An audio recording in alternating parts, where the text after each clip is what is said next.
하나님 말씀은 마태복음 23장 25절부터 39절입니다.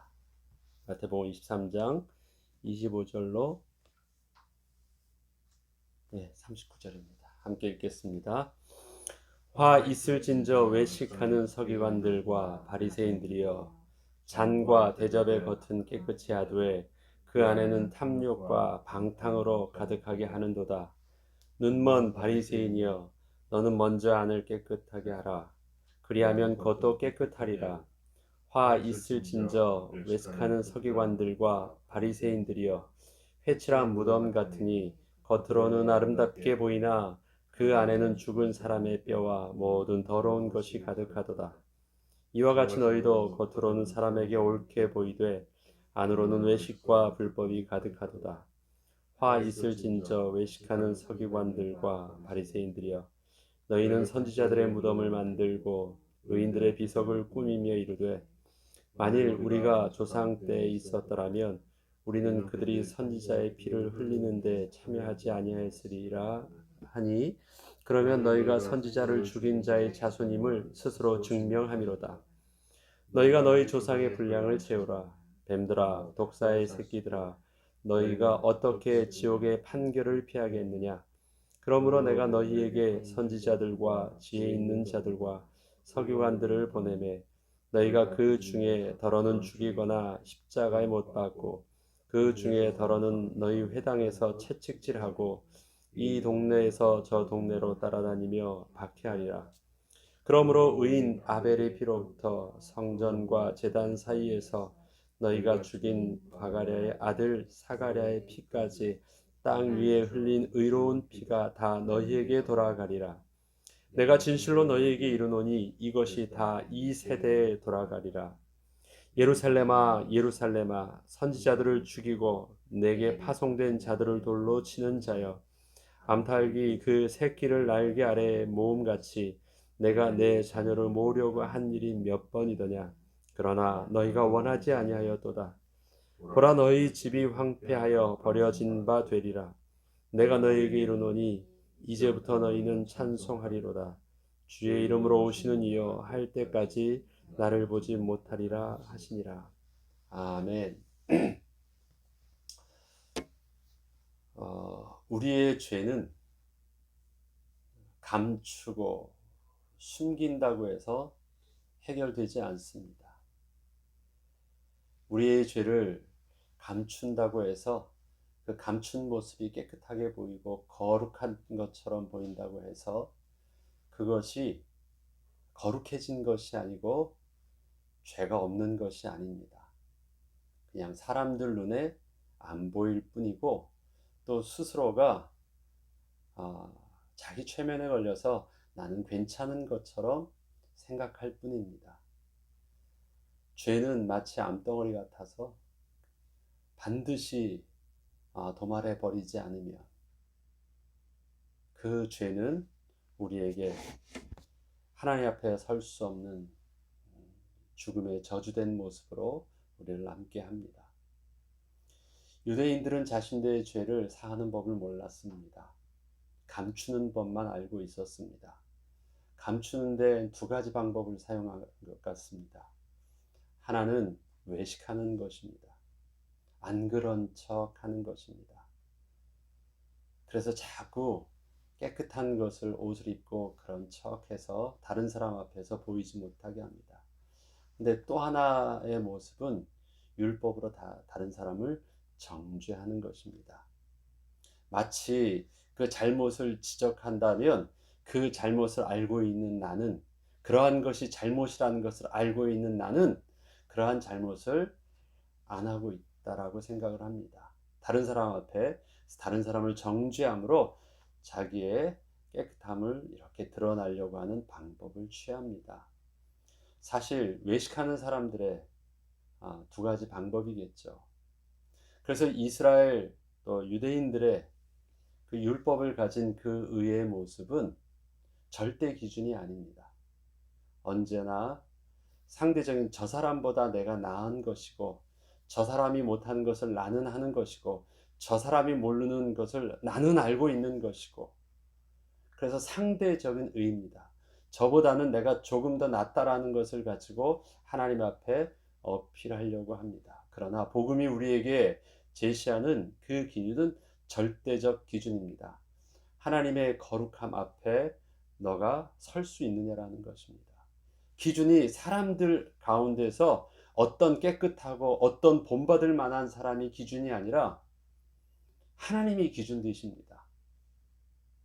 그러기에 이 땅의 그 어떤 것으로도 하나님의 거룩함의 기준을 상대할 수, 이 요구를 만족할 수 있는 것이 아무것도 없는 것입니다. 이렇게 유대인들은 자신의 그 의의 모습을 착각해서 자꾸 감추려고만 했는데, 오늘 예수님의 말씀은 어저께와 더불어 아주 작정한 발언을 저들에게 돌려서 말씀하지 않고 직접적으로 저주의 선언을 하실 정도로 심하게 말씀을 하십니다. 근데 여기에서 나오는 말씀은 저들을 욕한 것이 아니에요. 우리 말하는 우리 욕들 표현처럼 마치 독사의 새끼들아 표현도 하는데, 그 안에는 어떤 그 과격한 표현으로 저들을 욕하려고 하거나 저주하는 표현이기 전에 분명하게 저들에게 알려주고자 하시는 그들의 실존을 알게 하는 주님의 드러나 있는 돌리지 않은 직접적인 말씀입니다. 오늘 본문을 25절부터 보면, 화 있을진저 외식하는 서기관들과 바리새인들이여, 잔과 대접의 겉은 깨끗이 하되 그 안에는 탐욕과 방탕이 가득하게 되는도다. 저들 안에서 표리가 부동하다, 같지 않다라는 걸 알죠. 겉은 깨끗해 보이는데 깨끗한 것과 실질적으로 그 안의 것은 다른 모습. 이건 그냥 정확하게 오해하지 않고 알 수 있는 내용입니다. 아무리 그릇을 깨끗이 한다 할지라도 그 담은 것이 더럽다면 아무 소용이 없는데, 마치 서기관들과 바리새인들의 모습이 그렇다라는 것이죠. 눈먼 바리새인이여, 너는 먼저 안을 깨끗이 하라, 그리하면 겉도 깨끗이 하리라. 그런데 저들의 그 외식함을요, 이제는 뭘로 표현하냐면 눈이 멀었다. 그러니까 자기네들의 그 실질적인 모습을 스스로 제대로 보지 못한다라는 것입니다.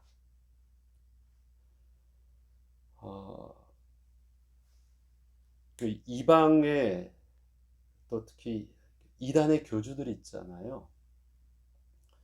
이단의 교주들을 보면서 제가 좀 느낀 것이 있습니다.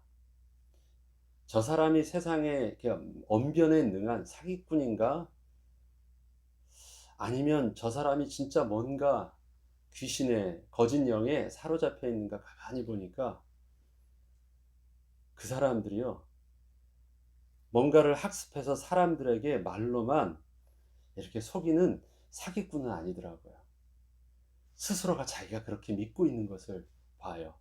그래서 그 강한 자신의 확신과 자신에게 일어난 그 기적을 통해서, 신비함을 통해서 자기가 진짜 하나님인 줄 알고 자기가 진짜 계시를 받은 그 선지자인 줄 그렇게 믿는 것을 많이 봅니다. 그렇기 때문에 강한 그 확신과 그 메시지를 통해서 다른 사람들을 끌 수 있는 어떤 악한 영적인 권세가 있는 것을 봅니다. 이들 안에서도 그 자기 착각이 있는데, 자기들은 정말 진실되고 옳은 줄 알아요. 어저께 한 목사님과 제가 대화하면서 그 목사님이 이런 말씀을 하시더라고요. 참 신기하다. 사람이 한 사람을 죽이는 것도 그렇게 양심의 가책을 받고 나쁘다고 하고 막 떠는데, 그 한 사람이 전쟁의 광기에 몰리면, 한 사람이 나치의 히틀러는 600만 명을 죽였고 스탈린은 1200만 명을 죽였습니다. 히틀러가 나쁘다고 하지만 스탈린이 죽은 거 보면, 스탈린이 공산주의에서 죽인 거 보면 또 그건 못지 않아요. 그런데 그들이 죽일 때 저들은요, 그 양심의 가책이 없어요. 사람을 죽여가서 막 떨고 그런 거 아니에요. 굉장한 그들의 합리적인 명분 속에서 오름이 되어지니까, 그리고 서로 또 수상이 함께 서로 타협하고 잘해보자고 악수하다가도 딱 결별되고 딱 넘어가니까 바로 서로 막 암살을 한다고 하고 죽이고 하는데, 그런 걸 보면 사람 인간에 하는 그 죄가 얼마나 악한지를 볼 수 있다. 그래요. 모르면, 가리워지면 정말 내가 이것이 하나님 앞에서 죄라는 부분들이 잘 알지 못하고 인생의 명분과 그들의 합리적인 이유로 딱 가리워지고 나면 그 다음에는 그것이 오름이 돼가지고 한 사람을 죽이나 100만 명을 죽이나 1000만 명을 죽이느냐 전혀 느끼지 않는 그런 악함들이, 그 광기가 있는 것을 봅니다. 유대인들은 주님께서 그렇게 말씀하십니다. 저들의 악함을 스스로가 감추고 악한데도 모른 척하면서 하는 것이 아니라, 지금 유대인들의 실존이 어떻다고요? 자기가 악한 것을 몰라요. 자기가 옳은 줄 알아요. 그러니까 당당하게 예수를 죽일 수 있죠. 몰랐으니까. 이것이 죄인지를 몰랐으니까. 그것이 옳은 줄 알았으니까 그렇게 강하게 하는 것입니다. 영적으로 눈이 완전히 어두워진 것입니다. 그러한 저들에 있어서 화 있을 진저 외식하는 서기관들과 바리새인들이여, 회칠한 무덤 같으니 겉으로는 아름답게 보이나 그 안에는 죽은 사람의 뼈와 모든 것이 가득하도다. 우리 회칠한 무덤의 비유를 잘 아시죠? 겉에는 깨끗하게 보이는데 속은 부정, 속에 더러운 것을 감추기 위해서 겉을 깨끗하게 하는 것입니다. 그런데 한 가지 더 알아야 될 사실이 있습니다. 왜 무덤을 깨끗하게 할까요? 무덤을 깨끗하게 하면 무덤이 무덤 아닌 것이 됩니까? 무덤이 예쁜 집이 되거나 예쁜 동산이 되나요? 아니에요. 그것을 회칠하는 이유는요, 무덤을 장식하려고 회칠하는 것이 아니라 무덤에 접근하지 못하도록 회를 칠하는 것입니다. 저는 이걸 인도에서도 경험을 했는데요. 인도에서 지인이 오면, 인도 길은 너무 더럽거든요. 하수도도 없고 해서 어디를 밟으면 다 더럽습니다. 그래서 유명한 정치인이나 귀한 사람이 온다고 하면요, 그 회를 가지고 회를 이런 망태에다가 이렇게 딱 집어넣고 구멍이 뚫려 있습니다. 그럼 그 회 가루를 딱 넣고 툭 가면서 길거리 가면서 툭툭 치면 하얗게 길을 만듭니다. 그 길로 벗어나지 않게 해요. 길을 깨끗하게 만드는 것이 아니라 길을 만들어주는 것입니다. 무덤에 회를 칠하는 것은요, 오히려 이것이 무덤이라는 것을 더 잘 알게 해서 그 무덤으로 접근해 가지고 부정함을 입지 않도록 해주는 것입니다. 회를 칠한다고 해서 무덤이 집이 되는 게 아니에요. 무덤이 예쁜 동산이 되는 것도 아닙니다.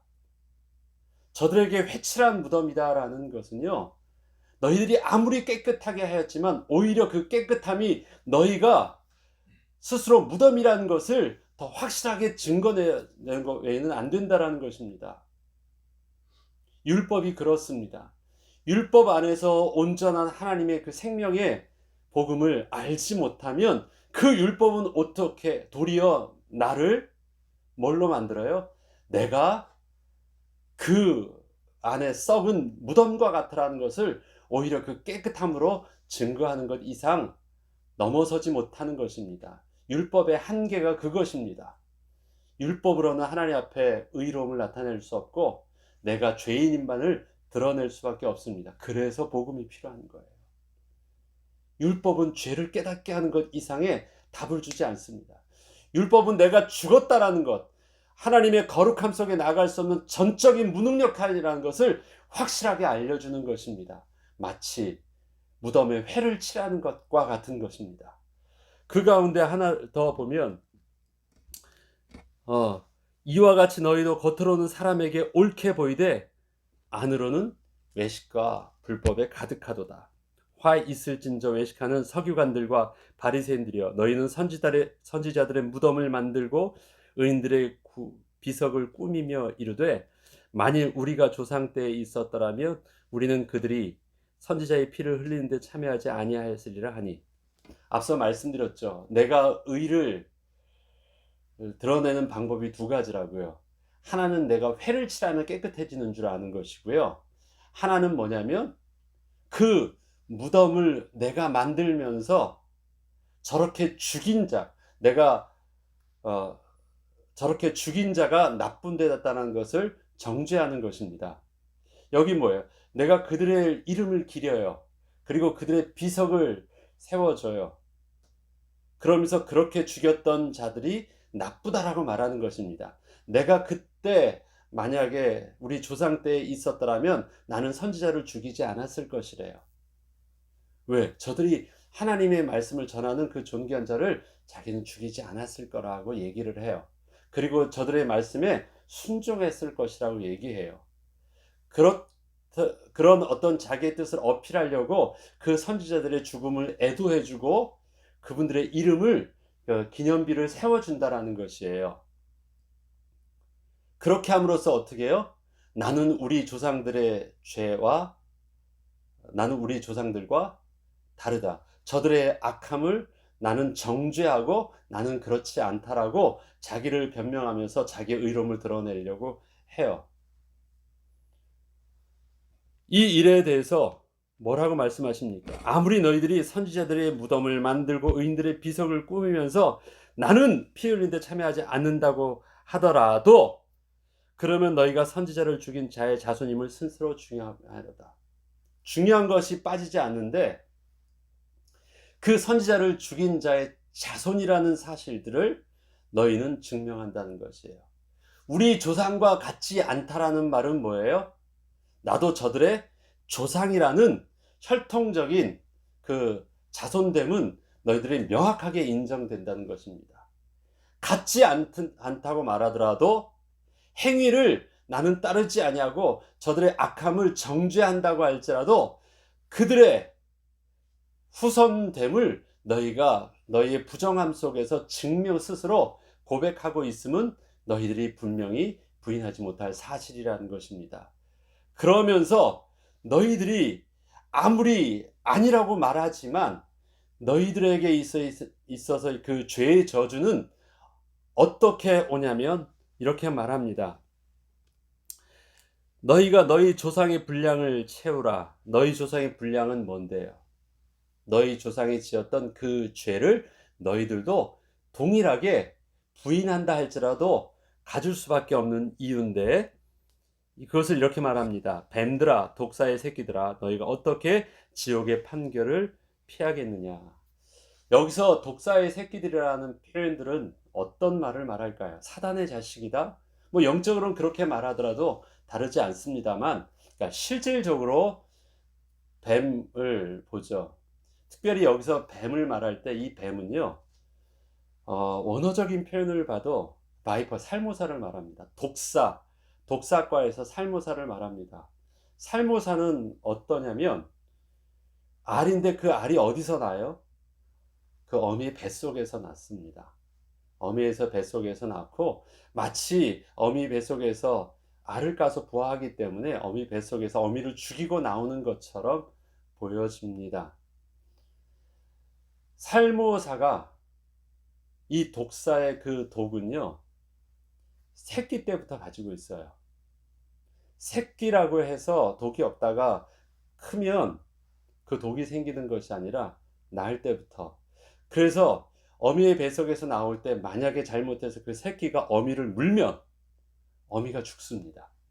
그 독에.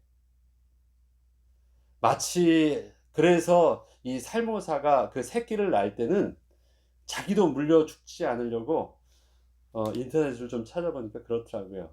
나무에 자기가 매달려서 하나씩 떨어뜨린대요. 그러다가 자기 잘못하면 죽거나 뭐 어미 배를 뭐 가르고 그렇게 나온다 그러지는 않는데 그렇게 아이를 낳을 때 그 새끼 뱀을 낳을 때 어미가 죽을 수 있고 또 다 기진해서 그렇게 죽는 경우가 있어서 마치 그 모습이 어미를 죽이고 나오는 뱀의 모습과 같다 해서 살모사라는 표현을 쓰는 것입니다. 아무튼 중요한 것은 그것입니다. 새끼라고 할지라도요, 나는 부모랑 다르다고 해서 나는 그 부모에 가지고 있는 그 독을 나는 없다? 새끼라고 해서 없느냐? 그렇지 않대요. 어미든 새끼든 똑같은 독은요, 더 엷고 더 진하고도 아니에요. 독은 똑같아요. 그게 바로 독사의 새끼의 모습이라는 것입니다. 나는 부모의 죄를 나는 가지고 있지 않다고요? 그렇지 않아요. 우리의 인간의 죄의 모습은 본래부터 아담의 죄에 오염된 저주를 타고나고 있습니다. 그래서 마치 본래 우리의 모습은 우리 모두 다 독사의 새끼와 같은 타고난 저주와 타고난 그 죄를 그대로 조금도 다르지 않은 그 악을 그대로 타고난 자들입니다. 저들은 어떻게 말합니까? 우리는 다르다라고 말을 해요. 처음에는 뭐라고 말했습니까? 우리는 저 이방인과 다른 아브라함의 후손이라고 말합니다. 이젠 그것 가지고도 자꾸 안 되니까 그 실수에 대해서 과거 우리 조상들의 실수에 대해서 하나님 앞에 죄에 대해서 말하니까 또 한 번 더 부정합니다. 만약에 우리가 그렇게 했으면 우리는 그들의 죄를 알고 있기 때문에 우리는 그렇지 않다라고 그것 또한 부정하는데, 이것은 우리가 또 아브라함의 자손이기 때문에 해결될 문제도 아니고, 이거는 우리 조상의 죄를 내가 이제는 알았기 때문에 나와는 상관없다고 그렇게 부인해서 될 수 없는 문제입니다. 왜요?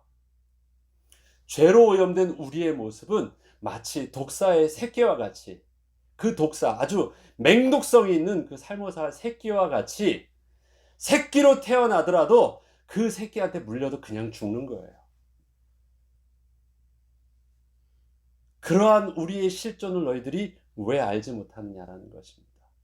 아무리 너희가 너희 조상을 그렇게 미워하고 너희 조상들을 거부하고 조상의 죄를 너희들이 정죄한다 할지라도 너희 또한 죄인이다.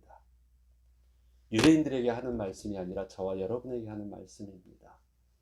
우리 죄로 부패된 오염된 인간, 허물과 죄로 죽은 우리의 모습은, 나는 우리 부모님과 같이 되지 않겠다고요? 나는 우리 조상이 졌던 그런 죄를 나는 짓지 않겠다고요? 가문에 흐르는 저주를 내 대해서 끊을 수 있다고요? 우리 부모님이 그 술 때문에 망했으니까 나는 술 절대 입에도 안 되겠다고요? 그렇게 해서 해결되지 않더라고요.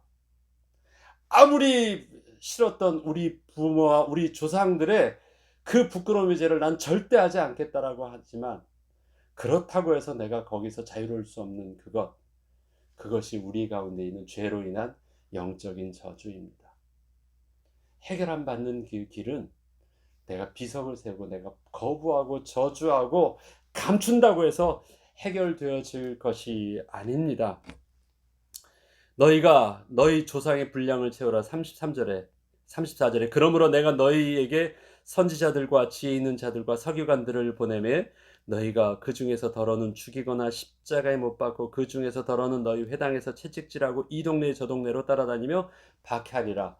저들의 죄가 다르지 아니함을 어떻게 증명하냐면요, 선지자들, 그 조상들을 보고 또 너희들을 보니까 선지자들이 대를 이어서 계속 왔잖아요. 근데 그 대를 위해서 동일하게 반응을 해요. 그 동일하게 반응했던 그 반응이 조상 때만 있었습니까? 이제는 그 언약의 실체 대신 예수님이, 하나님의 아들이 실체가 오셨는데, 그림자가 아니라 실체가 오셨는데도 어떻게 하고 있어요? 여전히 똑같이 우리는 다르다고 하는 저들의 모습이 그 예수를, 실체 대신 예수를 십자가에 못 박아요. 다르지 않아요. 똑같다라는 것을 증거해 주고 있습니다. 예. 그렇기 때문에 35절 후반절을 보면 바랴가의 아들의 사갈의 피까지 땅 위에서 흘린 의로운 피가 다 너희에게 돌아가리라. 내가 진실로 너희에게 이루노니 이것이 다 이 세대에 돌아가리라. 예루살렘아 예루살렘아 선지자들을 죽이고 내게 파송된 자들을 돌로 치는 자여, 암탉이 그 새끼를 날개 아래 모음같이 내가 내 자녀를 모으려고 한 일이 몇 번이더냐. 왜요? 계속 되었어요. 계속. 그러나 너희가 원하지 아니하였도다. 이 말은 너희들이 실수하였다라는 말이에요. 죄는 전 인격적으로 의도적으로 하나님을 거부하는 것이에요. 나는 다르다라고요. 나는 우리 조상과 다르다라고요. 나는 죄가 무엇인지 알고 그 죄를 저주하면서 나는 그 정죄하고 있으니까 나는 깨끗하다라고요. 아니래요. 몇 번이고 계속 반복했지만 너희들이 원하지 아니하였다라는 것입니다. 하나님을 너희 마음의 주인으로 모시는 것을 너희는 원하지 아니하였다라는 것입니다. 그 실존의 모습이 여전히 우리의 후손된 죄 후손된 우리의 실존의 모습은 그래서 뭐예요? 독사의 자식인 거예요. 뱀의 자식과 같은 거예요. 그것을 영적으로 하면 요한복음 8장 44절의 말씀은 너희 아비가 마귀다 라는 것입니다. 하나님을 거부했던 또 시험에 들게 했던 그 마귀의 사단의 모습이 뱀의 모습으로 왔던 그 형상처럼 그 죄의 모습이 우리에게 동일하게 있음을 분명하게 증거하고 있습니다. 보라 너희 집이 황폐하여 버려진 바 되리라. 내가 너희에게 이르노니 이제부터 너희는 찬송하리로다. 주의 이름으로 오시는 이여 할 때까지 나를 보지 못하리라. 이제부터 너희는 나를 보지 못하리라 하는데 찬송하리로다 주의 이름으로 오시는 이여 할 때까지. 그러면 언제예요? 이때가 언제입니까? 주님이 부활하셔서 우리에게 오시기까지. 초림과 재림을 다 말씀하시는 것입니다. 주님이 다시 오셔서 부활하셨을 때, 그 다음에 다시 오실 그때 두 가지를 다 보이는 것입니다. 십자가 안에서 우리의 모든 죄와 저주가 해결되어지지 않으면 진짜 주님을 나의 주인으로 온전히 볼 수도 없고 모실 수도 없을 것입니다. 그 그리스도께서 십자가의 죽으심으로 우리의 모든 죄와 저주를 다 제거하여 주셨고 옛사람은 그 안에서 죽게 하시고 그리스도 안에서 새 생명을 얻은 자 되게 하셔서 눈을 열어서 정확한 하나님을 볼 수 있게 하셨고 그 하나님을 우리에게 모시게 하셨습니다. 그리고 이젠 더 이상 독사의 자식이 아니라 마귀의 자녀가 아닌 하나님의 자녀로 거듭난 새 생명을 가진 자가 되게 하신 것입니다. 반드시 오늘 본문을 통해서 너희 죄가 해결되어지려면 너희 율법으로 해결될 수 있는 것이 아니라 십자가의 복음으로 해결되어진다. 그때까지는 너희가 나를 온전히 볼 수 없다라고 말씀하시는 것입니다. 주님의 말씀 속에서 주님은 바로 십자가의 죽으심을 예고하고 있습니다. 오늘의 말씀을 다시 한 번 더 정리하겠습니다. 율법은 회칠한 무덤과 같은 것입니다. 깨끗한 척하지만 오히려 그 율법으로 가려져 있는 회는 내가 무덤이란 사실 이상을 증거하지 못합니다. 하나님은 우리에게 율법을 통해서 죄에 대해서 무능력한 우리의 모습을 깨닫게 하신 것이 율법의 몽학선생된 기능이라고 말씀하십니다. 그래서 우리를 어디로 이끌어요? 내가 그리스도의 은혜 아니고선 살 수 없음을 복음으로 이끄는 것이 바로 율법의 기능입니다. 그 기능 안에 그 율법을 가지고 나를 감추려고 하지 말고 그 율법을 가지고 나는 아닌 것처럼 상대방을 정죄하려고 하지 말고 그 율법을 가지고 나에게 정해서 전적으로 무능력한 나의 모습을 전적으로 인정하게 하셔서 그 율법을 가지고 난 하나님의 은혜가 필요함을 오히려 더 고백하는 그 일에 우리의 율법이 쓰여져야 되겠습니다.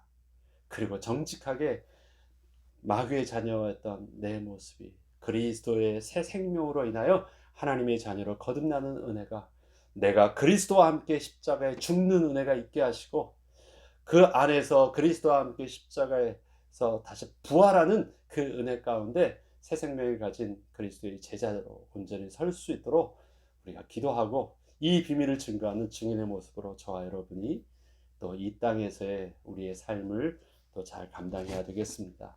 주기도문으로 마치겠습니다.